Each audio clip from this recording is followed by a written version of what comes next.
اور پھر بعد میں تمہیں پچھتانا پڑے کہ یہ تو انفارمیشن ہی غلط تھی. سمجھ آئے؟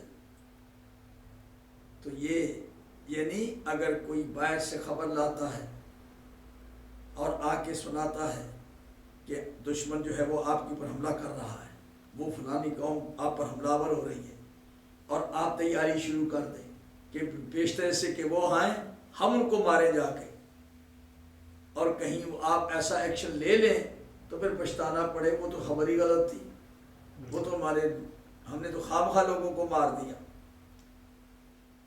یہ بھی واقعہ بتاتا ہوں میں آپ کو. تو یہ اللہ تعالیٰ فرماتا ہے یہ ولید بن عقبہ، یہ اس کے بارے میں آیت نازل ہوئی تھی، لیکن پھر اس کے بعد قانون بن گیا. رسول اللہ نے اس کو بھیجا تھا، اب وہ صحابہ میں شمار ہے. رسول اللہ نے اس کو کہا کہ تم قبیلہ بنی مستلق ان کے پاس جاؤ اور زکوٰۃ کا مال انہوں نے جمع کیا ہے، وہ زکوٰۃ ان سے وصول کر کے لے آؤ. ساتھ کچھ آدمی بھیجے، کیونکہ زکوٰۃ صرف ایسے نہیں کہ نقدیہ جیب میں ڈال کے لائیں گے، وہ تو ریوڑ ہے، بھیڑیں ہیں، بکریاں ہیں، اور جناب اونٹ ہیں اور بہت سے، تو وہ تو سارے جناب لے کے آنے تھے زکوٰۃ کا مال. اب وہ گیا وہاں اس بستی میں، پتہ نہیں لوگ اس کے استقبال کے لیے باہر نکلے کہ اور ہم بندہ آ رہے ہیں جناب، وفد آ رہا ہے زکوٰۃ لینے کے لیے، تو ان کا استقبال کریں. تو اس نے کیا کیا، یعنی کہا کہ یہ لوگ تمہارے لیے مارنے کے لیے آ رہے ہیں، لڑائی لڑنے کے لیے. وہ سیدھا پلٹا جناب، بھاگتا بھاگتا بھاگتا ساتھ جو آدمی ان کو بھگا کے لے آیا، اور رسول اللہ کی خدمت آ کے کہتے ہیں یا رسول اللہ وہ تمہیں مارنے کے لیے آ گئے، وہ تو لڑائی کر رہے ہیں ہم سے. سمجھ آ گئی؟ اب جو روایت ہے اہل سنت کی مشہور یہ ہے کہ جب اس نے آ کے شکایت کی کہ وہ مارنے کے لیے آ گئے، حالانکہ وہ تو آئے تھے استقبال کے لیے کہ رسول اللہ کا وفد آ رہا ہے اور ہم اتنا مال ہے ان کے حوالے کریں گے. تو اس نے جب آ کے یہ شکایت کی تو روایت جو مشہور روایت اہل سنت کے ہاں ساری تفسیروں میں وہ یہ ہے کہ رسول اللہ نے کہا اچھا چلو اب ان سے بدلہ لیتے ہیں. حضور نے لوگوں کو تیاری کا حکم دے دیا اور لوگ جناب نے تیار ہو گئے اب لڑنے کے لیے کہ ان کو مارتے ہیں جا کے. وہ تو ہم تو سمجھتے تھے کہ وہ نئے مسلمان ہوئے ہیں، کہ وہ مسلمان ہو چکے ہیں، اچھے مسلمان ہوئے ہیں، زکوٰۃ لینے کے لیے گئے اور مارنے کے لیے آ گئے. سمجھا؟ یہ گفتگو ہو رہی. اب رسول اکرم جو ہے وہ مطمئن ہے. یہ اہل سنت کی روایت ہے کہ رسول اللہ نے اس کا حکم نہیں دیا، بلکہ سننے والے جتنے بھی ہیں نا جو جلدی جلدی بولتے ہیں، جو رسول اللہ کی اجازت ہو نہ ہو، سمجھ آ گئی، وہ کہتے ہیں کہ یہ بہت ہوشیار ہے. یہ جو ہوشیار لوگ ہوتے ہیں یہ ان کا کام تھا کہ چلو جی تیاری کریں جی، چلو جی تیاری کریں. اب وہ تیاریاں ہو رہی ہیں کہ ہم لشکر کشی کریں، کہ انہوں نے کس طرح سے دھوکہ دیا ہمیں، تو وہ تو مسلمان نہیں ہوئے. حضور پاک نے ان کو کہا کہ ذرا ٹھہر جاؤ تھوڑی دیر. اتنے میں کیا دیکھتے ہیں کہ ادھر سے اس گاؤں کے 3-4 آدمی آئے، اور کیونکہ ان کو پتہ چل گیا تھا نا کہ یہ زکوٰۃ لینے کے لیے آئے اور ہم باہر نکلے استقبال کے لیے، وہ بھاگ گئے. تو وہ بندے آئے، انہوں نے آ کے رسول اللہ کو سلام کیا. سلام کر کے رسول پاک نے پوچھا کیا بات ہے بھائی، ہمارے آدمی گئے تھے تو بھاگتے ہوئے واپس آ گئے کہ تم نے حملہ کر دیا. انہوں نے کہا حاشا و کلا، ہم تو انتظار کر رہے تھے اور ہم تو ان کا استقبال کے لیے نکلے تھے، تو ایسی کوئی بات نہیں، ہم تو منتظر ہیں، مال سارے کا سارا اکٹھا کیا ہوا ہے، جمع کیا ہوا ہے، ہم تو یہی پوچھنے کے لیے آئے ہیں کہ وہ جو آدمی آئے تھے وہ واپس کیوں آ گئے. اب جس وقت یہ بات ہو گئی، ظاہر ہو گئی، تو پھر یہ آیت اس کے ساتھ اتری، یا ایھا الذین آمنوا، اے صاحبان ایمان، ان جاءکم فاسق بنبأ، جب کوئی تمہارے پاس آئے، اگر کوئی تمہارے پاس فاسق خبر لے کے آئے. اب یہ بظاہر صحابی ہے، صحابہ میں اس کا نام لکھا ہوا ہے، ولید بن عقبہ بن ابی محیط۔ تو اس کو اب قرآن نے فاسق کہا ہے، خبر یہ لے کے آیا ہے۔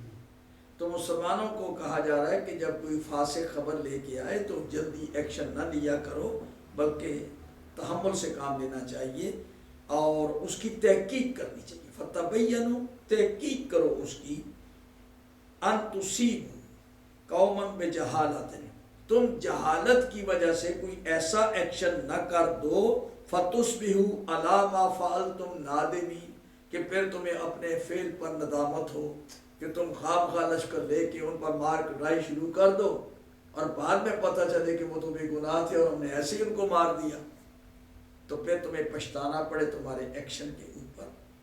تو ایسا، تو یہ قانون بن گیا پکا کہ جب ابھی بھی ہمارے لیے کہ حکومت کے لیے کہ کوئی بندہ خبر لے کے آتا ہے اور وہ ٹرسٹ وردی نہیں ہے، یا تو ایسا نہیں کہ آپ اس کو بات کو سچا سمجھ کے تو ایکشن کر دیں، نہیں، تحقیق کریں۔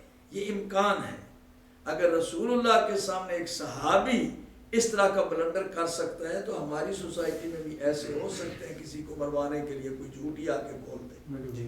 تو یہ قانون بن گیا حکومت کے لیے یا برسر اقتدار طبقے کے لیے کہ جب کوئی فاسق، کوئی غلط آدمی خبر لے کے آتا ہے تو اس کی تحقیق کر رہی ہے۔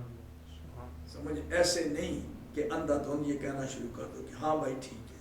تو یہ اس پر یہ آیت اتری، وَاعْلَمُوا أَنَّ فِيكُمْ رَسُولَ اللَّهِ۔ اب دیکھیے آگے والی آیت، اہل سنت کی جو روایت ہے، ہم اس کو کہ رسول اللہ نے کہا کہ چلو بھائی تیاری کرو، انہوں نے ایسا کیوں کیا؟ ہم کہتے ہیں رسول اللہ کو علم ہے، اور رسول اللہ قطعاً، یعنی جس طرح رسول اللہ کے ساتھ ان کے معاہدہ تھا، یا وہ قوم جس طرح سے مسلمان ہو چکی ہے اور ان کے سرداروں سے رسول اللہ کو پکا اعتماد تھا کہ یہ خبر غلط دے رہا ہے، ایسی بات نہیں ہے۔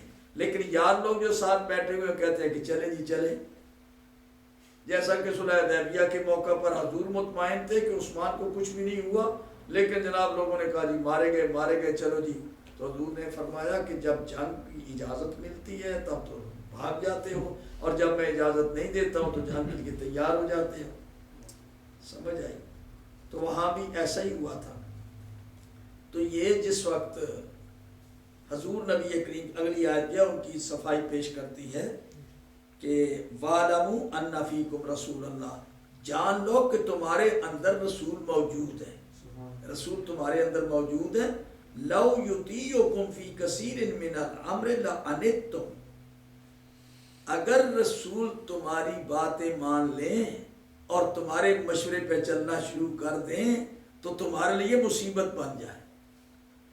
جس سے تم مشورے دیتے ہو، یہ مشورے دیے لوگوں نے، اس سے پتہ چلا ہے کہ رسول مطمئن تھے۔ یہ لوگ مشورے دے رہے تھے کہ یا رسول چلیے حملہ کریں، چلیے زکوٰۃ کیوں نہیں دی انہوں نے، کیوں نہیں دی؟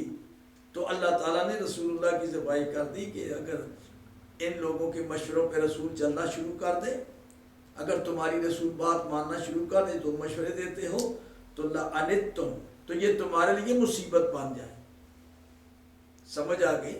تمہارے مشوروں پر جب رسول عمل کریں گے تو تمہارے لیے مصیبت بن جائے گی، پریشانی ہو جائے گی۔ ایسا نہیں ہے، رسول اللہ جو وہ اللہ کی مشیت کو دیکھ رہے ہیں۔ اگر وہ مشورہ تم سے لیتے ہیں تو تمہاری تعلیف قلوب کے لیے کرتے ہیں، اور یہ اللہ تعالیٰ کا حکم ہے کہ ان سے مشورہ لیا کرو تاکہ ان کو اندر یہ حوصلہ پیدا ہو جائے کہ رسول ہمیں کنسلٹ کرتے ہیں، اور لوگوں کے لیے سنت ہو جائے کہ کوئی بادشاہ، اب رسول تو موجود ہے لیکن رسول اللہ کے بعد جب رسول اللہ کا کوئی جانشین، کوئی خلیفہ کوئی آ جائے گا بعد میں، غیر معصوم بادشاہ آئے گا تو کہیں وہ اگر اس کو اگر یہ مشورہ دیتے ہیں اور وہ ہر ایک کے مشورے پہ عمل کرے تو پھر کام نہیں چلے گا۔ اس کے پاس بھی کم از کم اتنی انفارمیشن ہونی چاہیے، یا اس کے بعد اتنی فراست ہونی چاہیے کہ یہ جو مشیر مشورہ دیتے ہیں کچھ دنیا کے مشورہ صحیح ہو۔